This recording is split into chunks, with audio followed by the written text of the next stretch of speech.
Hi everyone.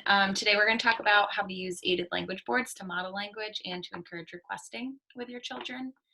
The one right over here is an example of one that you might use with blocks or Legos.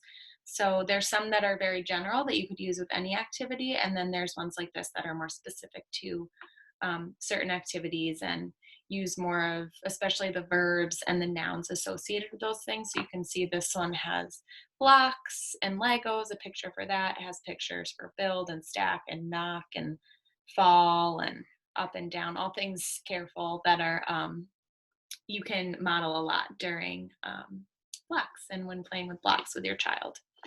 So I just really wanted to briefly show you what it might look like. In order to start this, I would start with you just modeling it and you pointing to things. Unfortunately, I don't have a printer and I don't have this specific aided language board on me, so I'm just gonna use my cursor, but when you see this up here, pretend that I'm pointing to it.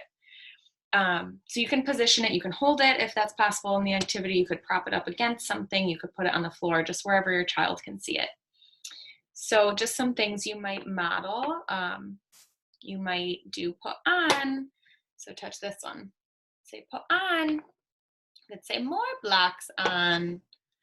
And or just keep modeling. Put on. On. Say, ooh, blocks on. On. Put on. And then if it starts shaking a little, you could say, uh-oh, careful. They're gonna fall down. Let's knock them down. Yay! Let's do more. Let's play more blocks. You could say, you do. You put on, and have your child put the blocks on. You could have them request blocks. So you might start by making a communicative temptation like we talked about this week as our strategy. So let's say your blocks are in a bag and they can't open the bag. Or even you don't even need to do that. You can just be holding them. So if you have control of them and they need to ask you for them, that's a great way to set it up too. So if your child's using single words or single symbols, they might just point to blocks. So if they come and reach for the block, I would take their hands and have it make a pointer with make them point to the word blocks on there, the symbol blocks on there. So if they're reaching, you might redirect them up here to point to blocks and say, oh, blocks.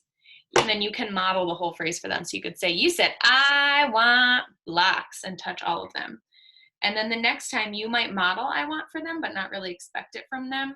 So have them take their hand and touch I want, and then pause and see if they'll do blocks by themselves. If not, quickly take their finger, put it on blocks, and then give it to them and they can stack it.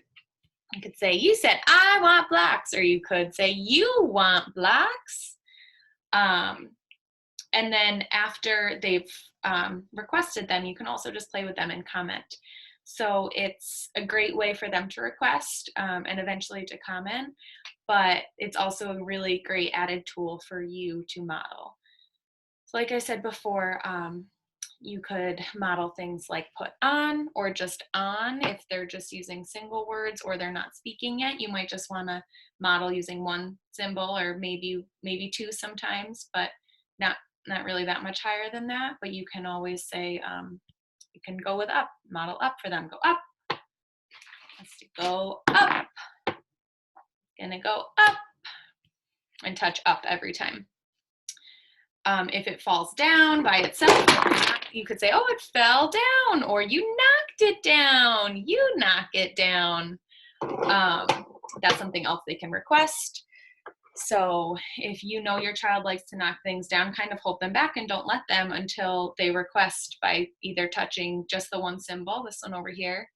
You could say knock it down, or if they're starting to combine two, so to be able to either combine two words or two symbols or more, you can model knock it down for them. So you can say, have them point to knock down, and then they get to come and knock it down. You could say knock blocks down. If they're doing the two words really easily, you can kind of build it up based on what they're doing. We don't want to model language that's way too far ahead of them and get them frustrated.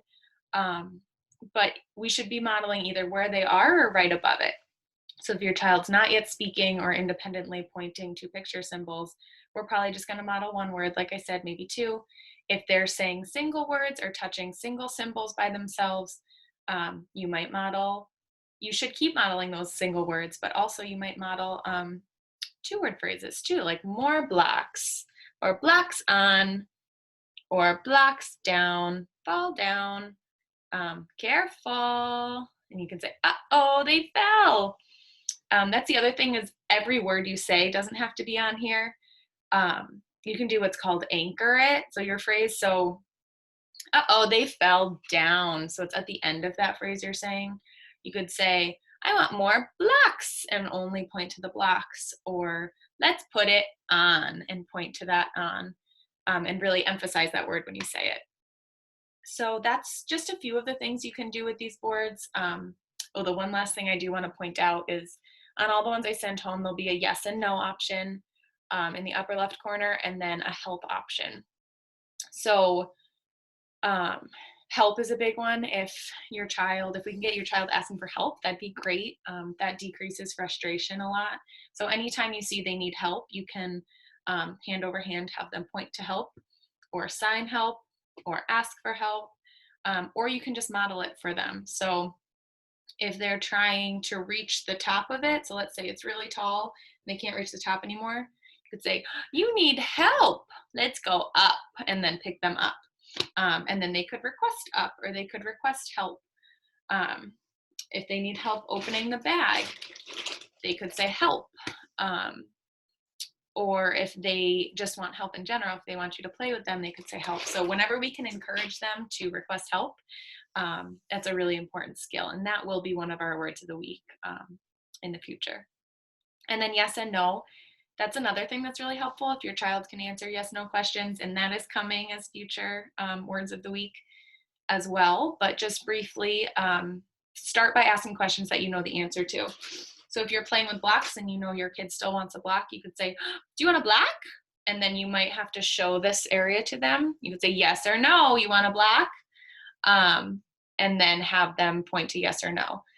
If they're not doing it independently, try to help them. So do hand over hand. So you might say, do you want a block? And then move their hand to yes. And you could say, yes, you want a block, and pair it with nodding your head and all that good stuff. So that's, like I said, that's a really brief overview of how to use aided language boards. If you have specific questions, or if there's a specific toy your child loves playing with, there's routines that you do often, like mealtime is a great one to use aided language boards with. Bath time, if you have a way to laminate it, bath time's a good one, or reading a story. Or like I said, if you have specific toys at home, just really any activity your child loves doing and does often, I'd be happy to make an aided language board for you to use with them to model that language. So just let me know. And as always, you can reach me on Dojo.